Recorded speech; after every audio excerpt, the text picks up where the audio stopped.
And I said it probably, if they're going to do it, they would do it during September or October to see what public reaction would be. In July, I came out and I said, I don't think that's going to happen. The administration is already in too much trouble. And so I changed my mind. It's not going to happen. Or at least I don't think it will. A bunch of other writers jumped on the bandwagon. They were giving dates: August the 8th, August the 15th, September the 4th, September the 18th, and October this, and so on and so forth. They were all wrong. Now the same group are talking about January. I'm talking about December or later. Could be first 6 months of next year. The Federal Reserve seems to think secretly that it'll be prior to the end of the year. Maybe they're right. And I had a newsletter writer attack me on a program this week for making these prognostications. And he gave the wrong dates and the wrong information on part of what I had to say, which I just went over with you regarding a bank holiday and what really happened. And the second part, he doesn't think that I should make projections or my information should come from banksters. And as far as I'm concerned, he's a moron. And I won't even give him won't even mention his name. Well, here's a question in from David. He wants to know, what is the purpose of a formal devaluation such as one new dollar for three old dollars? Is it to give the perception of a strengthening dollar? No, it's to give the perception that the people in the Treasury have decided to, quote, face the music and make the dollar worth what it's really worth, which the market, by that time, would say it would be worth anyway. It's just official recognition that the market's right. And what would the market be saying? We're around 76.5 on the USDX. I expect it to go, by the end of next year, to somewhere between 40 and 55. And so that would be the correction that would come naturally in the markets.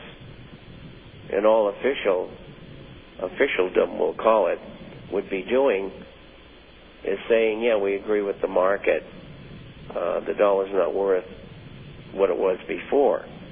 And so we should bring the dollar into reality by reducing it.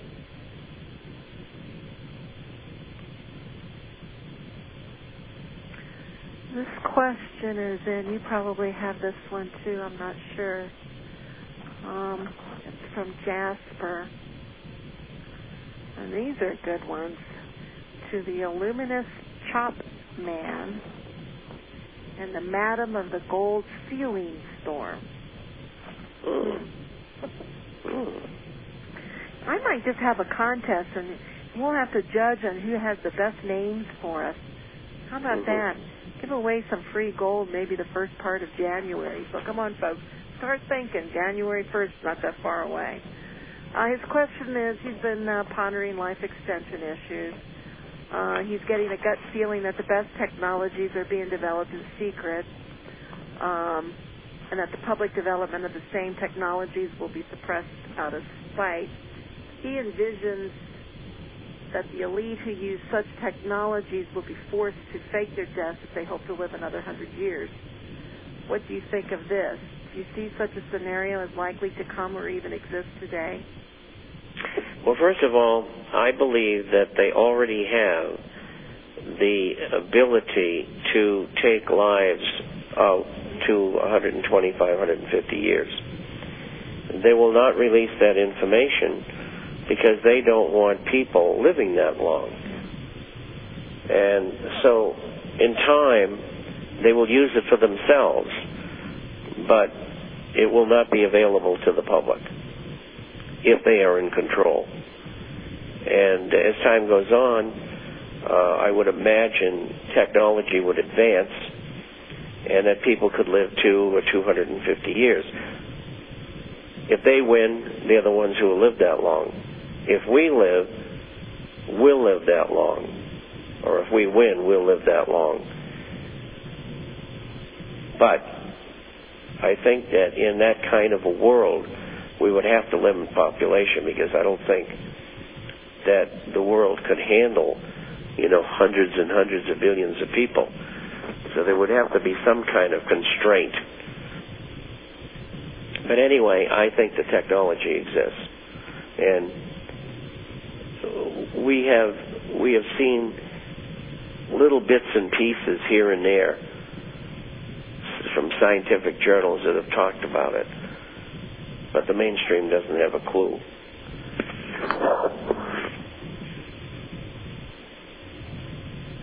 He has a second question. He says he doesn't think people often think about how people will look back on these times in the future. He thinks that if they did, more people like your upstanding banking source might realize there's a chance to make a mark in history and bring great meaning to one's life. Do you think we might see a lot of incredible help from audiences if they could break past the fears and reservations, which hypothetically are holding so many back from really reaching out? Well, they're deliberately holding back, as I've just said, not only in life extension, but in other areas as well. And I think they've gotten a lot of technology from other races in space that we don't know about. There's no question that there have been people here from other places, and I think that they have been in contact with them and have learned from them. And so there's more to this than just the small part that we are now.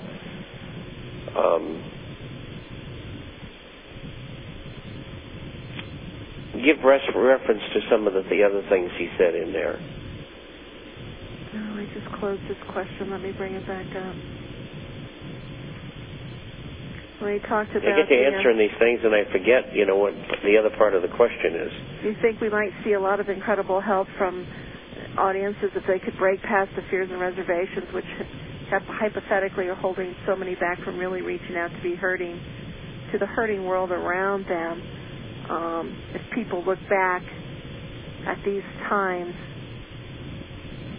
how people could do things and release information is a chance to make a mark on history and to bring a greater meaning to one's life. Well, and the answer to all of that is that, number one, we all have to work toward informing others, and all of us have to take action to stop what's going on by the people who control things. Otherwise, there will be no future. We will be enslaved. And boy, I'll tell you can take that to the bank. These people are evil. And so you've got to work very, very, very hard if you want your children and grandchildren, great-grandchildren to survive in the kind of world that you've known. These people want to take it all away from you. This is just as evil as I'm telling you. And you have no concept of how bad these people are. Alrighty.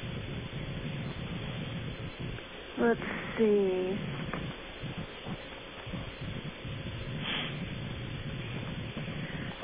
Your date with George Noory, is that on the 16th? When is the 16th? Next Wednesday. This coming Wednesday. All right, that would be it. That would be it at 3 a.m. in the morning, which would be like Tuesday night. So it's actually Wednesday morning at 3 a.m. Central Time, 4 a.m. Eastern Time, 2 a.m. Mountain Time, 1 a.m. Pacific Standard Time. What's the difference between the new gold ETF up there in Canada, the Sprots, versus the Central Fund of Canada? Is one better than the other? No, I don't know that it is. As far as I know, CEF has outside auditing. It's a combination 60-40 of gold and silver. and it's okay. It's just that often it trades at a premium, and sometimes the premium fluctuates. Sprott is going to do, as far as I know, gold only, and probably be fully